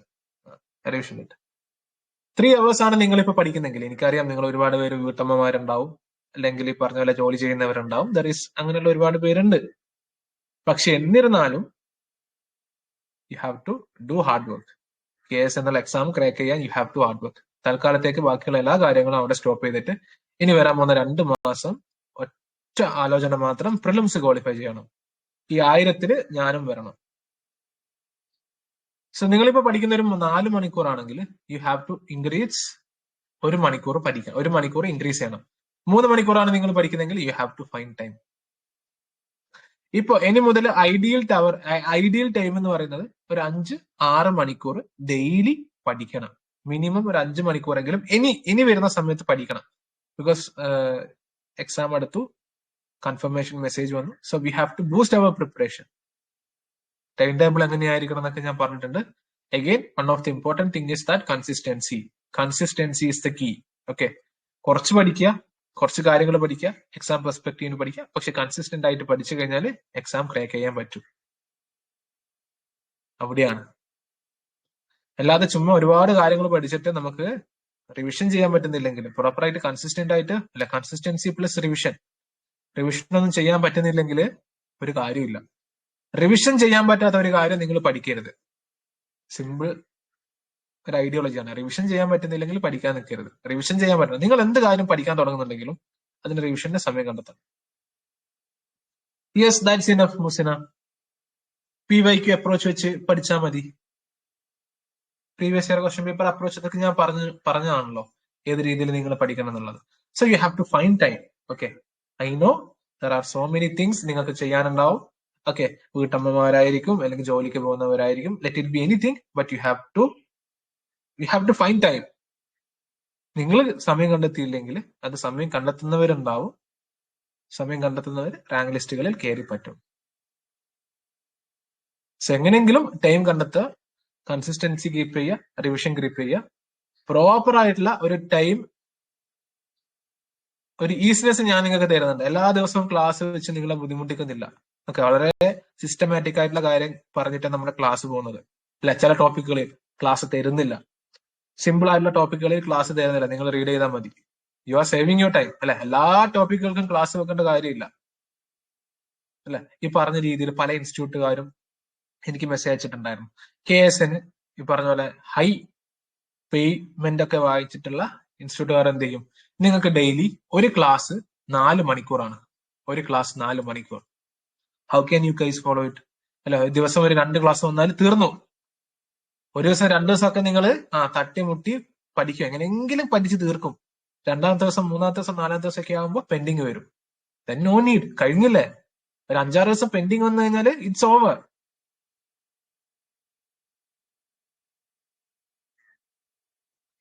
പൊളിറ്റിക് ഒക്കെ മൂവ് ആക്കാൻ പാടാണ് സാർ. യെസ്, പാടാണ്. പക്ഷെ അത് കറക്റ്റ് ആയിട്ട് എങ്ങനെ സീക്വൻസിൽ പഠിക്കണം എന്നൊക്കെ ഞാൻ പറഞ്ഞു തന്നില്ലേ. നമ്മളിപ്പം ബേസിക് സ്ട്രക്ചറിലെത്തി, സിറ്റിസൺഷിപ്പിലെത്തി. We are moving fast. ഇനി പാർലമെന്റ് എന്നുള്ള ചാപ്റ്റർ ആണ് ഏറ്റവും വലിയ ചാപ്റ്റർ. അത് 2 ക്ലാസ് കൊണ്ട് തീർക്കണം. അതാണ് എന്റെ അടുത്തൊരു എയിം. സോ ഞാൻ പറഞ്ഞു വരുന്നത്, you have to find time. Okay, സമയം കണ്ടെത്തി പഠിക്കുക. എക്സ്ക്യൂസസ് എല്ലാവർക്കും പറയാനുണ്ടാവും. ഓക്കെ, വീട്ടിൽ ജോലിയുണ്ട്, അല്ലെങ്കിൽ എവിടെയെങ്കിലും പോകാനുണ്ട്, എല്ലാവർക്കും എക്സ്ക്യൂസ് ഉണ്ടാവും. എക്സ്ക്യൂസ് പറയാതെ പഠിക്കാനിരിക്കുക, അവിടെയാണ് കാര്യം. So the basic structure of the constitution comes to the point. Basic structure അല്ല, എന്താണ് ബേസിക് സ്ട്രക്ചർ? നമുക്കറിയാം basic structure. Without amending basic structure, without amending basic structure എന്ന് ഒരുപാട് സ്ഥലത്ത് നമ്മളിങ്ങനെ കേൾക്കുന്നുണ്ട്. എന്താണ് ഈ ബേസിക് സ്ട്രക്ചർ? ആക്ച്വലി നമ്മുടെ ഭരണഘടനയിൽ എവിടെയും ഇത് ഡിഫൈൻ ചെയ്യുന്നില്ല. നമ്മുടെ ഭരണഘടനയിലോ അല്ലെങ്കിൽ നമ്മൾ ഏതെങ്കിലും ആക്ടുകളിലോ ഈ ബേസിക് സ്ട്രക്ചർ എന്താണെന്ന് ഡിഫൈൻ ചെയ്യുന്നില്ല. ഈവൻ സുപ്രീം കോടതി പോലും പ്രോപ്പർ ആയിട്ടുള്ള ഡെഫിനിഷൻ ഈ ബേസിക് സ്ട്രക്ചർ എന്നുള്ള കാര്യങ്ങൾക്ക് നൽകുന്നില്ല. Basic structure of the Indian constitution is A judicial doctrine. അല്ലെ, ജുഡീഷ്യൽ പരമായിട്ട് പ്രത്യേകിച്ച് 1973 കേശവാനന്ദ ഭാരതീയ കേസിൽ ഒറിജിനേറ്റ് ചെയ്തിട്ടുള്ള ഒരു ഡോക്ട്രിൻ ആണ് ഈ basic structure doctrine. It ensures that the fundamental principles of the constitution can't be altered by the parliament through amendments. അല്ലെ, പാർലമെന്റിന് അമെൻഡ് ചെയ്യാം, പക്ഷേ അമെൻഡ് ചെയ്യുന്നതിന് ഒരു പരിധിയുണ്ട്. ഈ പരിധി സുപ്രീം കോടതി പുട്ട് ചെയ്തത് ജുഡീഷ്യൽ ഡോക്ട്രിൻ അല്ലെങ്കിൽ ബേസിക് സ്ട്രക്ചർ ജുഡീഷ്യൽ ഡോക്ട്രിൻ എന്നുള്ള ഡോക്ട്രിൻ പ്രകാരമാണ്. ഇങ്ങനെയുള്ള ഒരു കാര്യം അല്ലെ സുപ്രീം കോടതി വെച്ചിട്ടില്ലായിരുന്നുവെങ്കിൽ നിങ്ങളൊന്ന് ആലോചിച്ച് നോക്കൂ, നമ്മുടെ ഭരണഘടനയുടെ അവസ്ഥ എന്തായിരിക്കും. ജസ്റ്റ് ഒന്ന് ആലോചിച്ച് നോക്കൂ. അല്ലെ, ചിലപ്പോൾ ഫണ്ടമെന്റൽ റൈറ്റും ഫണ്ടമെന്റൽ ഡ്യൂട്ടിയും ഒന്നും കാണുന്നുണ്ടാവില്ല. അല്ലെ, സോ അതിന് കറക്റ്റ് ആയിട്ടുള്ള, you can amend but you can't amend the basic structure. അപ്പൊ അതിന് കറക്റ്റ് ആയിട്ടുള്ള ഒരു എന്താ പറയുക, ഒരു ക്രൈറ്റീരിയ സുപ്രീം കോടതി കീപ്പ് ചെയ്തു. അതാണ് ബേസിക് സ്ട്രക്ചർ. അത്രയേ ഉള്ളൂ. This doctrine was established by the supreme court. അല്ലെ, സുപ്രീം കോടതിയുടെ വേരിയസ് ജഡ്ജ്മെന്റ് പ്രകാരമാണ് അല്ലെ ഈ പറഞ്ഞിട്ടുള്ള ഈ ബേസിക് സ്ട്രക്ചർ ഡോക്ട്രിനിലേക്ക് എത്തുന്നത്. അവസാനം ഈ കേശവാനന്ദ ഭാരതീയ കേസ് 1973 ഇത് പറയുന്നത്. Since has been a critical part of the Indian constitutional law. അല്ലെ, ഈ ഒരു സീലിംഗ് വെച്ചുകൊണ്ട് തന്നെ there is a limit for the parliament to amend the basic structures. So basic structure related ആയിട്ട് എന്തെങ്കിലും ഒരു കാര്യം വന്നു കഴിഞ്ഞാൽ you can write this, what is basic structure, why it is use എന്നൊക്കെ ചോദിച്ചു കഴിഞ്ഞാൽ യു ക്യാൻ റൈറ്റ് മെയിൻസിൽ എഴുതാം. ഇനി the doctrine, basic structure doctrine state that the parliament has the power to amend the constitution under article 368 but it can't alter its basic structure. നമ്മളിപ്പോ പറഞ്ഞു പാർലമെന്റിന് amend ചെയ്യാനുള്ള അധികാരമുണ്ട്, പക്ഷേ it can't amend the basic structure. അല്ലെ, ഈ basic structure എന്ന് പറഞ്ഞാൽ കുറെ പോയിന്റുകൾ ഉണ്ട് കേട്ടോ. ഫണ്ടമെന്റൽ റൈറ്റ്, ജുഡീഷ്യറി, സുപ്രീമസി എന്നൊക്കെ പറഞ്ഞ് ഇങ്ങനെ കണ്ടിന്യൂസ് ആയിട്ട് ഡെവലപ്പ് ചെയ്യുന്ന ഒരു സാധനമാണ് basic structure. The Supreme Court acts as the guardian of the Constitution and can strike PYQ and strike down amendment that violate this doctrine.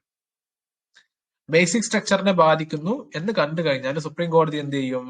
ആ ലോ അല്ലെങ്കിൽ ആ നിയമം സ്ട്രക്ക് ഡൗൺ ചെയ്യും.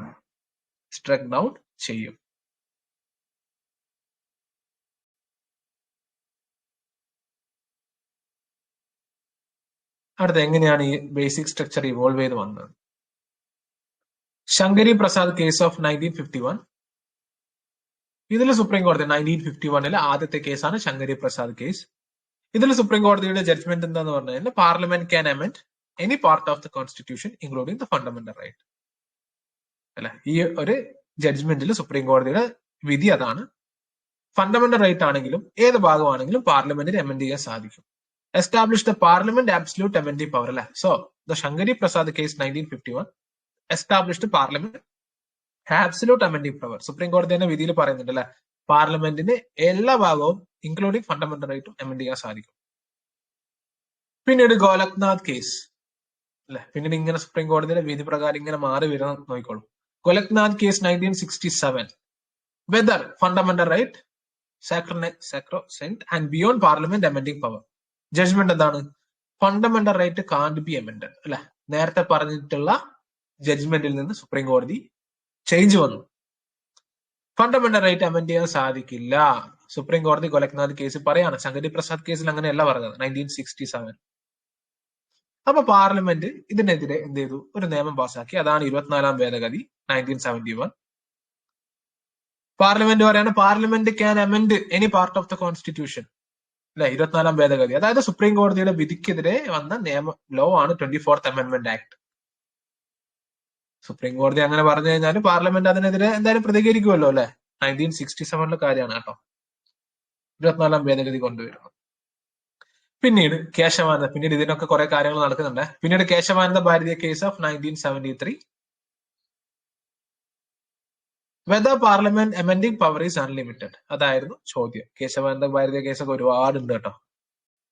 പാർലമെന്റ് ക്യാൻ അമെൻഡ് അല്ലെ, parliament can amend any part of the constitution except the basic structure. ഇവിടെയാണ് basic structure doctrine of the basic structure evolve അല്ലെങ്കിൽ originate ചെയ്യുന്നത്. Introduction of the basic structure doctrine, Kesavananda Bharatiya case. Parliament അല്ലേ, ഈ പറഞ്ഞ പോലെ ഒറ്റയടിക്ക് നമുക്ക് അങ്ങനെ ഈ പാർലമെന്റിന് ഒരു അധികാരവും ഇല്ല എന്ന് പറയാൻ പറ്റില്ല. അതിപ്പോ സുപ്രീം കോടതി ആണെങ്കിലും ജനങ്ങളാൽ തെരഞ്ഞെടുക്കുന്ന ഗവൺമെന്റ് ആണ്. So you can say that ഒന്നും അമെൻഡ് ചെയ്യാൻ പറ്റില്ല എന്ന് പറയാൻ പറ്റില്ല. അപ്പോ സുപ്രീം കോടതി പറയാണ് പാർലമെന്റിന് ഏത് ഭാഗമാണെങ്കിലും അമെൻഡ് ചെയ്യാനുള്ള അധികാരമുണ്ട്, പക്ഷേ without amending the basic structure അല്ലെ. Key points. The Constitution has an inherent basic framework that can't be destroyed. The Supreme Court didn't define an exhaustive list but provide examples of basic feature. പിന്നീട് Indira Gandhi versus Raj Narain case in 1975, added free elections. പിന്നീട് ഈ പറഞ്ഞിട്ടുള്ള basic structure ഡോക്ടറിലേക്ക് ഒരുപാട് കാര്യങ്ങൾ ഇങ്ങനെ basic സ്ട്രക്ചറിൽ add ചെയ്ത് വരികയാണ് അല്ലെ. വൺസ് ഒരു ഐറ്റം ബേസിക് സ്ട്രക്ചറിൽ ആഡ് ചെയ്ത് കഴിഞ്ഞാൽ പാർലമെന്റിന് അത് അമെൻഡ് ചെയ്യാൻ സാധിക്കില്ല. Added free and fair elections and judicial review to the basic structure അല്ലെ, ഇത് ബേസിക് സ്ട്രക്ചറിന്റെ ഭാഗമായി. സോ പാർലമെന്റിൽ ലിമിറ്റേഷൻസ് വന്നു. Indira Gandhi case, Minerva mill case of 1980 struck down the part of 42nd Amendment Act that gave Parliament unlimited amending power. Harmony between fundamental right and DPSP is a part of basic structure. Limited amending power of Parliament itself is a basic structure. Vaman Rao case clarified that the basic structure doctrine applied only prospective post Keshavananda. അതായത് കേശവാനന്ദ ഭാരതീയ കേസിന് ശേഷം മാത്രമേ ഇത് apply ചെയ്യുള്ളൂ, അതിന് മുമ്പ് ഉണ്ടായിട്ടുള്ള കാര്യങ്ങൾക്കൊന്നും അപ്ലൈ ചെയ്തില്ല എന്ന് വമൻ റാവു കേസ് 1981 സുപ്രീം കോടതി പറയുന്നുണ്ട്. ജസ്റ്റ് ഒന്ന് ഓർത്തിരിക്കുക. ഈ കേസസും കാര്യങ്ങളൊക്കെ നിങ്ങൾ എന്ത് ചെയ്യുക, ഇതിന്റെ വർഷവും അതിൽ പറഞ്ഞിട്ടുള്ള അറ്റ്ലീസ്റ്റ് ഈ തന്നിരിക്കുന്ന കണ്ടന്റുകൾ എന്ത് ഒന്ന് ഓർത്തിരിക്കുക. ഓക്കെ, ഏറ്റവും ക്രക്സ് ആയിട്ടുള്ള കണ്ടന്റുകളാണ് ഇവിടെ തന്നിരിക്കുന്നത്. So key element of the basic structure as recognised by the supreme court. The Supreme Court has not provided an exhaustive list but has recognized some feature. എന്തൊക്കെയാണ്? Okay, supremacy of the constitution, basic structure അല്ലെ, ഇതൊക്കെ basic സ്ട്രക്ചറിൽ included ആയിട്ടുള്ളതാണ്. Basic structure, supremacy, sovereign democratic republic, secular characteristics, separation of power, federalism, unity, rule of law അല്ലെ, ഇതെല്ലാം basic structure ആണ്. Judicial review, free and fair elections അല്ലെ, 1907 ഇന്ദിരാഗാന്ധി കേസിൽ add ചെയ്താണ്. Welfare state, individual dignity and fundamental right, independence of judiciary, limited amending power, principle of equality, balance between etc. ഇങ്ങനെ ഈ list വലിയ list ആണ്. ആൻഡ് ഫ്യൂച്ചറിലും ഒരുപാട് ജഡ്ജ്മെന്റും കാര്യങ്ങളൊക്കെ ഇതിൽ ആഡ് ചെയ്യപ്പെടുകയും ചെയ്യും കേട്ടോ. ഇതൊക്കെയാണ് ബേസിക് സ്ട്രക്ചർ. റൈറ്റ്, ഇനിയുണ്ട് കേട്ടോ ഇവിടെ ഇങ്ങനെ ആഡ് ചെയ്യപ്പെടും. അതാണ് ബേസിക് സ്ട്രക്ചർ ഡോക്ട്രിൻ. പിന്നീടുള്ള സിഗ്നിഫിക്കൻസ് ആണ്. ഇതൊക്കെ നിങ്ങൾക്ക് റീഡ് ചെയ്യാനുള്ള. Protect constitutional supremacy, prevent arbitrary amendments അല്ലെ, പാർലമെന്റിന്റെ ആർബിട്രറി അമെന്റ്മെന്റ്സിൽ നിന്നും നമ്മുടെ ഭരണഘടനയെ സംരക്ഷിക്കും. Check parliamentary power, ensures no single party can alter the core principle, preserve democracy, dynamic interpretations. And there are some criticism also അല്ലെ. ജുഡീഷ്യൽ ഓവർ റീച്ച് ആണല്ലേ, ഈ പറഞ്ഞ പോലെ ജനങ്ങളാൽ തെരഞ്ഞെടുക്കപ്പെടുന്ന ഗവൺമെന്റിനെ എങ്ങനെയാണ് സുപ്രീം കോടതിക്ക് അതിനേക്കാൾ റൂൾ ചെയ്യാനുള്ള അധികാരം ഉണ്ടെന്നൊക്കെ ക്രിറ്റിക്സിന് ചോദിക്കാം. ക്രിറ്റിസിസമായിട്ട് നമുക്ക് പറയാം. അൺസർട്ടനിറ്റി, അൺഡെമോക്രാറ്റിക് ആണ് എന്നൊക്കെ നമുക്ക് ഒരു ക്രിറ്റിസിസം അല്ലെ. ക്രിട്ടിക്കലി കമന്റ് എന്ന് PSC ചോദിച്ചു കഴിഞ്ഞാൽ പറയാനുള്ള പോയിന്റുകളാണ് ഇവിടെ നൽകിയിട്ടുള്ളത്. മനസ്സിലായോ? And the conclusion, the basic structure doctrine is a safeguard against the constitutional erosion. It ensures that while the constitution remain unadaptable, its core principle remain intact. അല്ലെ, ഭരണഘടന നമുക്ക് ഈ പറഞ്ഞ രീതിയിൽ അമെൻഡ് ചെയ്യണം അല്ലെ, but without amending the basic structure. Right. So ഇതാണ് നമ്മുടെ ബേസിക് സ്ട്രക്ചർ ഡോക്ട്രിൻ. സിമ്പിൾ ആണല്ലേ, there is no need to worry about. പേടിക്കാനോ അല്ലെങ്കിൽ ഈ പറഞ്ഞ പോലെ ഭയങ്കരമായിട്ടുള്ള ഡിഫിക്കൽട്ട് ആയിട്ടുള്ള ടോപ്പിക് ഒന്നുമല്ല, വളരെ സിമ്പിൾ ആയിട്ടുള്ള കോൺസെപ്റ്റ് ആണ്, ടോപ്പിക്കുകളാണ്, കേസസും കാര്യങ്ങളൊക്കെ ഉണ്ടെന്നേ ഉള്ളൂ. So I think it's clear, right? സംശയം ഉണ്ടെങ്കിൽ 2 minutes. I am just making അല്ലെ നിങ്ങളുടെ പ്രിപ്പറേഷനിലെ കുറച്ചുകൂടിയും എളുപ്പമാക്കി തരുന്നു. അതാണ് ഞാൻ ചെയ്യുന്നത്. നിങ്ങൾ പഠിക്കുന്ന കാര്യങ്ങൾ കുറച്ചുകൂടി എളുപ്പത്തിലേക്ക് നിങ്ങളിലേക്ക് എത്തിക്കുന്നു. That's all. നിങ്ങൾ പഠിക്കേണ്ടത് നിങ്ങൾ പഠിച്ചേ പറ്റും.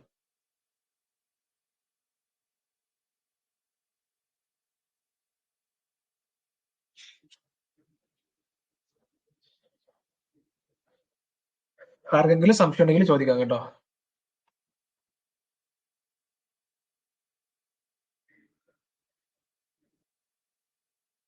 പ്രോപ്പർ ആയിട്ട് പഠിക്കണം കേട്ടോ റിയ സുൽത്താന. കൺസിസ്റ്റന്റ് ആയിട്ട് എല്ലാ ദിവസവും ഒരു 4 മണിക്കൂർ 5 മണിക്കൂർ ടൈം കണ്ടെത്തി പഠിച്ചേ പറ്റും.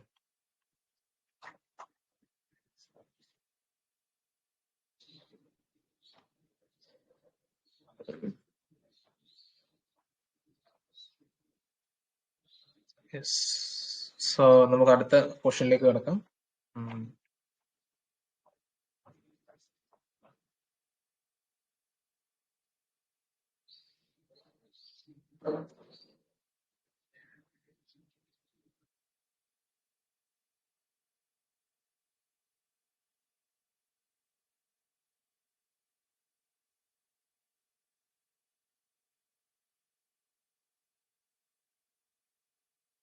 Yes,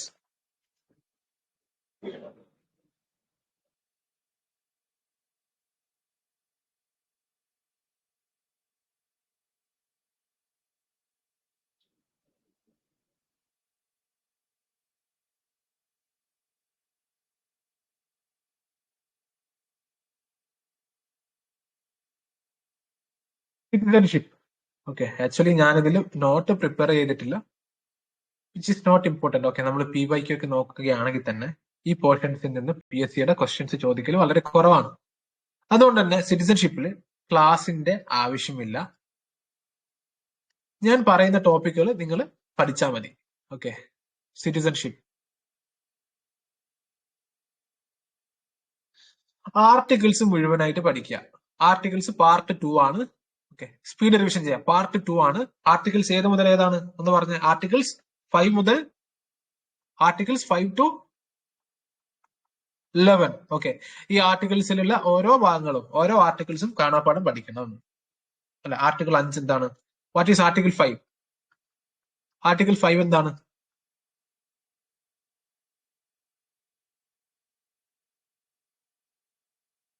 citizenship at the commencement of the constitution അല്ലെ. Citizenship at the commencement of the constitution. Yes Gayatri. Article 6 എന്താണ്? ആർട്ടിക്കിൾ 6 എന്താണ്? മൈഗ്രേഷൻ അല്ല. അപ്പൊ ആലോചിക്കാം. From Pakistan. Yes, migrated from Pakistan. അങ്ങനെ ആലോചിച്ചാൽ മതി. ആർട്ടിക്കിൾ 7 ഇതുമായിട്ട് ലിങ്ക് ഉള്ളത് അല്ലെ. ആർട്ടിക്കിൾ 7 എന്താണ്?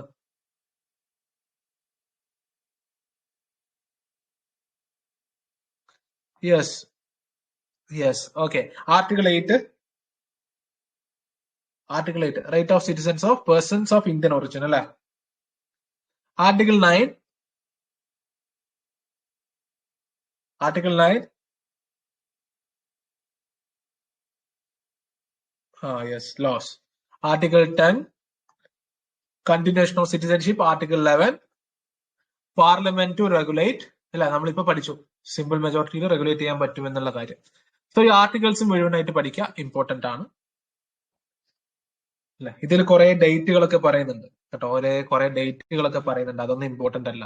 കമൻസ്മെന്റ് ഓഫ് ദ കോൺസ്റ്റിറ്റ്യൂഷൻ ഒക്കെ ഇടയ്ക്കിടയ്ക്ക് ഇങ്ങനെ ഡേറ്റ്, ഒരു കട്ട് ഓഫ് ഡേറ്റും കാര്യങ്ങളൊക്കെ പറയുന്നുണ്ട്, അതൊന്നും ഇമ്പോർട്ടന്റ് അല്ല. പിന്നീട് സിറ്റിസൺഷിപ്പ് ആക്ട് പ്രകാരമാണ് അല്ലെ, നമ്മുടെ ഭരണഘടനയല്ല, എന്താണല്ലേ പാർലമെന്റിനോടാണ് ഭരണഘടന എന്ത് പറയുന്നത്, you can regulate the citizenship. അപ്പൊ പാർലമെന്റിനോട് പറയാണ് നിങ്ങൾക്ക് റെഗുലേറ്റ് ചെയ്യാം. അതിനനുസരിച്ച് പാർലമെന്റ് എന്ത് ചെയ്യുന്നു, സിറ്റിസൺഷിപ്പ് ആക്ട് 1955 പാസ്സാക്കുന്നു. 5 വഴിയിലൂടെ നമുക്ക് സിറ്റിസൺഷിപ്പ് കിട്ടും, 3 വഴിയിലൂടെ സിറ്റിസൺഷിപ്പ് നഷ്ടപ്പെടുകയും ചെയ്യും. പാർലമെന്റിന്റെ നിയമം പാസ്സാക്കി. അല്ലാതെ നമ്മുടെ ഭരണഘടനയിലല്ല എന്ത് പറയുന്നത് അല്ലെ, 5 വഴിയിലൂടെ ബൈ ബർത്ത് ബൈ ഡിസെന്റ് എന്നൊക്കെ പറഞ്ഞ് 5 വഴിയിലൂടെ കിട്ടുന്നത് ഭരണഘടനയിലല്ല, പാർലമെന്റ് പാസ്സാക്കിയ ആക്ട് പ്രകാരമാണ് ആ കാര്യം നമുക്ക് കിട്ടുന്നത് അല്ലെ. ബൈ ബർത്ത് 5 വഴിയിലൂടെ നമുക്ക് കിട്ടും അല്ലെ. എന്തൊക്കെയാണ് പറഞ്ഞിട്ട് 5 വഴികൾ? By birth 2, 3, 4, 5. സ്പീഡ് പറ. By birth, yes. By descent, yes. By descent, by registration, by naturalisation, ഏറ്റവും അവസാനം by incorporation of the territory അല്ലെ. ഇതേപോലെ തന്നെ there are 3 ways to lose our to lose. എന്തൊക്കെയാണ് 3 വഴികൾ? What are the 3 ways to lose citizenship? Reunification, by termination, by deprivation അല്ലെ.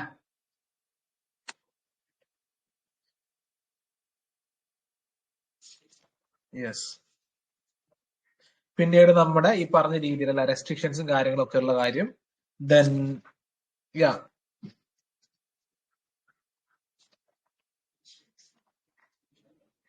This is enough. സിറ്റിസൺഷിപ്പില് പിന്നീട് ലക്ഷ്മികാന്തിൽ സിംഗിൾ സിറ്റിസൺഷിപ്പ് എന്ന് പറഞ്ഞ ഒരു ടോപ്പിക് കൂടിയുണ്ട്, അതും കൂടി നിങ്ങൾ റീഡ് ചെയ്യുക. And that is enough. ഇതിന് കൂടുതൽ നിങ്ങൾ സിറ്റിസൺഷിപ്പുമായിട്ട് കൂടുതൽ ടൈം വേസ്റ്റ് ചെയ്യേണ്ട കാര്യമില്ല. This is enough. Okay, just one time read ചെയ്താൽ മതി. OCI, yes, OCI, persons of Indian origin. അവിടെ നിന്നും ക്വസ്റ്റ്യൻസ് ചോദിക്കാറുണ്ടോ PSC നെസ്? ഒന്ന് നോക്കിയേ, PSC ചോദിക്കാറുണ്ടോ സിറ്റിസൺഷിപ്പ്? ഞാനാണ് പൊളിറ്റിയുടെ ഈ ലാഫോസയുടെ അധ്യാപകൻ, പെയ്ഡ് അധ്യാപകൻ. ഓക്കെ, പെയ്ഡ് ക്ലാസ്സിലുള്ള സ്റ്റുഡൻസ് എടുക്കുന്നുണ്ടല്ലോ. അപ്പൊ അതിലൊക്കെ നമ്മൾ PYQ ഒക്കെ നല്ല രീതിയിൽ അനലൈസ് ചെയ്യും. വളരെ റെയർ ആയിട്ട് മാത്രമേ സിറ്റിസൺഷിപ്പ് എന്നൊക്കെ ക്വസ്റ്റ്യൻസ് ചോദിക്കാറുള്ളൂ. ചോദിക്കുന്നുണ്ടെങ്കിൽ തന്നെ വളരെ എളുപ്പത്തിലുള്ള ക്വസ്റ്റ്യൻസ് ചോദിക്കാറുള്ളൂ. ഈ പറഞ്ഞ രീതിയിൽ ആർട്ടിക്കിൾസ് അല്ലെങ്കിൽ എന്തൊക്കെ രീതിയിൽ അങ്ങനെയൊക്കെ ചോദിക്കാറുള്ളൂ. അല്ലാതെ ഈ കട്ട് ഓഫ് ഡേറ്റുകളും ഇന്ന രീതിയിൽ ഇന്ത്യയിലേക്ക് വരുന്നു അല്ലെ, ഈ പറഞ്ഞിട്ടുള്ള ഡേറ്റിന്റെ ഇന്ത്യയിലേക്ക് വരുന്നു, അതിന്റെ ഉള്ളിൽ ഒരു ഇന്ത്യൻ സിറ്റിസൺ ആവുന്നു, അങ്ങനെയൊന്നും ചോദിക്കാറില്ല. So why we are wasting our time? ചോദ്യങ്ങൾ ചോദിക്കാനുള്ള ഏരിയാസ് എന്നൊക്കെ പറഞ്ഞാൽ ഇനി പാർലമെന്റ് ഒക്കെയാണ്. പാർലമെന്റ് അടുത്ത ക്ലാസ് മുതൽ നമുക്ക് അതാണ് ഇനി പഠിക്കാനുള്ളത്. പാർലമെന്റ്, കൗൺസിൽ ഓഫ് മിനിസ്റ്റേഴ്സ്, പ്രധാനമന്ത്രി, അതിന്റെ കമ്മിറ്റീസ്, ക്യാബിനറ്റ് കമ്മിറ്റീസ്, അങ്ങനെയുള്ള കുറെ കാര്യങ്ങൾ നമുക്ക് ഇനി പഠിക്കാനുണ്ട്. ആ പോർഷൻസ് എന്താണ് ക്വസ്റ്റ്യൻസ് ഉണ്ടാവുക. സോ നമ്മുടെ ഇന്നത്തെ ചാപ്റ്റർ അല്ലെങ്കിൽ ഇന്നത്തെ class it's over. Okay, again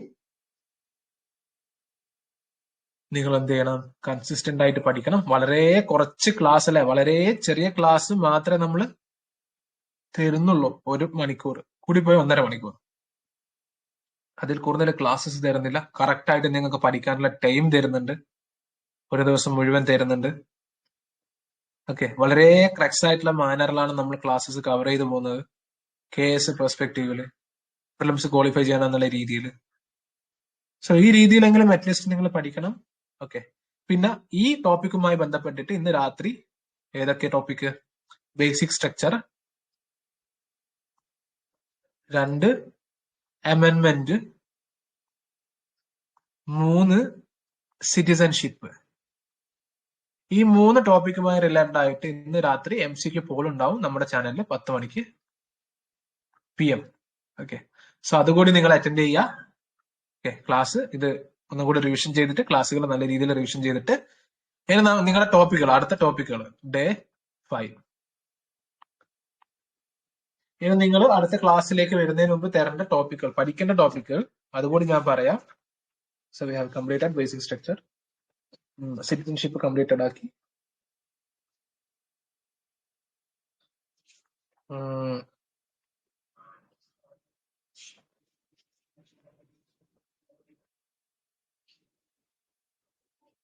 yes, അടുത്ത ക്ലാസ്സിലേക്ക് വരുന്നതിന് മുമ്പ് നിങ്ങൾ പഠിക്കേണ്ട ടോപ്പിക് പ്രസിഡന്റ്, വൈസ് പ്രസിഡന്റ്, പ്രസിഡന്റിന്റെ കൂടെ തന്നെ ഗവർണർ. ഈ 3 കാര്യങ്ങളുമാണ് നിങ്ങൾ അടുത്ത ക്ലാസ്സിൽ പഠിക്കേണ്ടത്. ഇതിന്റെ ക്ലാസ് നാളെ ഉച്ചക്ക് 2 മണിക്ക് ഉണ്ടാവും. ഓക്കെ, നാളെ ഉണ്ടാവും. നാളെ ശനിയാഴ്ചയല്ലേ? ശനിയാഴ്ച ക്ലാസ് ഉണ്ടാവും. ഞായറാഴ്ച ഓഫ് ആക്കാം. ക്ലാസ് ഉണ്ടാവും. Okay, president, vice president, governor important ആണ്, ഇമ്പോർട്ടന്റ് ടോപ്പിക് ആണ്. ഓക്കെ, പ്രസിഡന്റിന് റിലേറ്റഡ് ആയിട്ടുള്ള ക്വസ്റ്റ്യൻസ് ഒക്കെ ചോദിക്കാറുണ്ട്. സോ ഇതാണ് നിങ്ങളുടെ അടുത്ത ദിവസത്തെ ടാർഗറ്റ്. ഓക്കെ, അപ്പൊ ഇത് എന്ത് ചെയ്യുക, ഇന്ന് പഠിക്കുക. മോസ്റ്റ് പ്രോബബ്ലി നാളെ ഉച്ചയാകുമ്പോഴേക്കും നിങ്ങൾ ഇത് കംപ്ലീറ്റ് ചെയ്യണം. ഓക്കെ, ഒരു ഐഡിയൽ ടൈം ടേബിൾ എങ്ങനെയാണെന്നൊക്കെ ഞാൻ ഓൾറെഡി പറഞ്ഞിട്ടുണ്ട്. Again I'm repeating for new members. നിങ്ങളുടെ ടൈം ടേബിളുകൾ സ്ലോട്ടായി തിരിക്കുക. ഒരു 3 സ്ലോട്ടായി തിരിക്കുക. Slot 1, slot 2, slot 3. Slot 1 morning ആയിരിക്കുക. മോർണിംഗിൽ എന്ത് ചെയ്യുക, PYQ അപ്രോച്ച് വെച്ച് മലയാളം, ഇംഗ്ലീഷ്, മാത്സ് പഠിക്കുക. ഇതെങ്ങനെയാ പഠിക്കേണ്ടതെന്നൊക്കെ ഞാൻ ഓൾറെഡി പറഞ്ഞിട്ടുണ്ട്. സ്ലോട്ട് 2ൽ എന്ത് ചെയ്യുക, ഒരു GK പോർഷൻ, ജനറൽ സ്റ്റഡീസ്. ഇപ്പം നമ്മൾ പൊളിറ്റി ആണ് കവർ ചെയ്യുന്നത്, പൊളിറ്റി പഠിക്കുക. ഓക്കെ, ഇതിന്റെ കൂടെ PYQ ഒക്കെ ചെയ്യണം. ഓക്കെ, PYQ എന്റെ class, my class plus Lakshmikant read ചെയ്യുക. ടോപ്പിക്കുകൾ കറക്റ്റ് ആയിട്ട് കവർ ചെയ്യുക. Okay, daily target. Slot 3 current അഫയേഴ്സിന് ടൈം കൊടുക്കുക. കറണ്ട് അഫയേഴ്സിന് ഓൾറെഡി ഞാൻ എല്ലാ ആഴ്ചയിലും ഒരു മന്ത്ലി മാഗസീൻ നമ്മുടെ ഗ്രൂപ്പിൽ അപ്ലോഡ് ചെയ്യുന്നുണ്ട്. അപ്പൊ അതും നിങ്ങൾ പഠിക്കുക. ഓക്കെ, ഇതാണ് നിങ്ങളുടെ ഒരു ഐഡിയൽ സ്ലോട്ട് എന്ന് പറയുന്നത്. Each slot comprise at least 1 hour 30 minutes comprise ചെയ്യണം. ഓക്കെ, കറണ്ട് അഫയേഴ്സിനൊക്കെ നിങ്ങൾ 1 മണിക്കൂർ സ്പെൻഡ് ചെയ്താൽ മതി. ഇംഗ്ലീഷ്, മലയാളം, മാത്സിന് മിനിമം 1 hour 30 minutes സ്പെൻഡ് ചെയ്യുക. ബാക്കി ഒരു 2 hours സ്ലോട്ട് 2ൽ സ്പെൻഡ് ചെയ്യുക. ഇതായിരിക്കണം നിങ്ങളുടെ ഡെയിലി ടൈം ടേബിൾ. ഓക്കെ, ഇനി നമ്മൾ പൊളിറ്റി കംപ്ലീറ്റ് ചെയ്തതിനു ശേഷം നമുക്ക് മോഡേൺ ഹിസ്റ്ററി ഒന്നുകൂടി റിവിഷൻ ചെയ്യണം. നമ്മൾ പഠിച്ചിട്ടുള്ള ടോപ്പിക്കുകൾ. ഓക്കെ, അതിന്റെ കൂടെ പൊളിറ്റിയും റിവിഷൻ ചെയ്യണം. ഓക്കെ, അല്ലെങ്കിൽ മോഡേൺ ഹിസ്റ്ററി നിങ്ങൾ പഠിച്ചെല്ലാം മറന്നുപോകും. അല്ലെ, ആംഗ്ലോ വാർ, മറാത്ത വാറൊക്കെ ഇപ്പം ചോദിച്ചു കഴിഞ്ഞാല് എന്ത് ആംഗ്ലോ എന്ത് മറാത്ത എന്ന് നിങ്ങൾ ഇപ്പൊ എന്റെ അടുത്ത് ചോദിക്കും. അപ്പോൾ പ്രോപ്പറായിട്ട് റിവിഷൻ ചെയ്യണം.